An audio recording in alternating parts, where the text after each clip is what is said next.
কোনো একটি গ্রামে স্বেচ্ছাশ্রম বাহিনী 14 জন সদস্য 9 দিনে গায়ে সেচের খালটি সংস্কার করেছে। যদি শ্রম বাহিনীতে আরও 4 জন সদস্য বেশি থাকতো তবে কাজটি কতদিনে শেষ হতো? দেখো আমরা আগের অঙ্কে তোমাদেরকে একটা ছোটো একটা ফর্মুলা শেখানো হয়েছিল। কী বলা হয়েছিল? mgh/w, mgh/w সমান সমান mgh/w। এখানে আমরা এম বলতে ম্যান বুঝিয়েছিলাম, ডি বলতে দিন বুঝিয়েছিলাম, এইচ বলতে আওয়ার্স বা ঘন্টা বুঝিয়েছিলাম, আর ডাব্লু বলতে এখানে ওয়ার্ক বুঝিয়েছিলাম। ঠিক আছে, এখানে আমরা যেহেতু কোনো একটি কাজে কোনো একটি 14 জন সদস্য 9 দিনে সেটার কাজে সংস্কার করতে পারে, তা আমাদেরকে এটাকে প্রথম পার্ট ধরে নিলাম আমরা।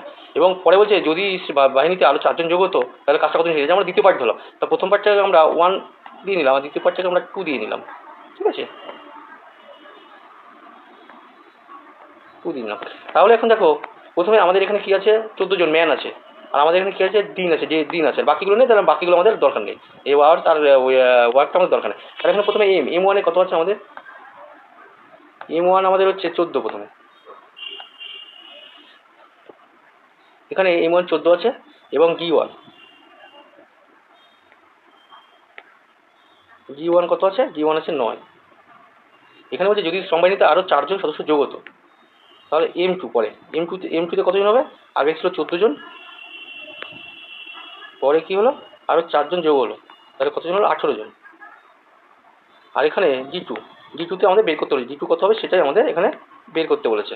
ঠিক আছে, এখন তাহলে আমরা যদি ফর্মুলাটা লিখি এখানে এইভাবে, এখানে কি লিখবো আমরা? ধরো M1 G1 সমান সমান কি হচ্ছে? M2 G2। বাকি আমাদের এইচ নেই, ডাব্লু নেই, এখানে এই জন্য এগুলো আমাদের দরকার পড়েনি। এখানে M1 আমাদের 14 বলছে, G1 কত বলছে? কিন্তু 9।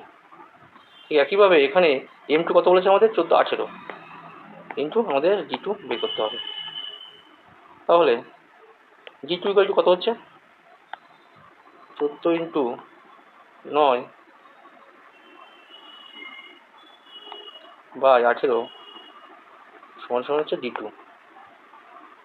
তাহলে এখন 9 দিয়ে যদি এটা কাটি তাহলে কত হচ্ছে? 2 দিয়ে এটা কাটি তাহলে এটা 7, তাহলে এখানে কত হচ্ছে?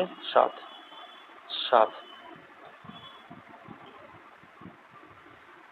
এখানে কত হলো? 7 সমান সমান হচ্ছে D2। তাহলে এখানে যদি 4 জন আরও যোগ হতো সদস্য, মানে 14 আছে 18 জন, তার কাজটা কত দিনে?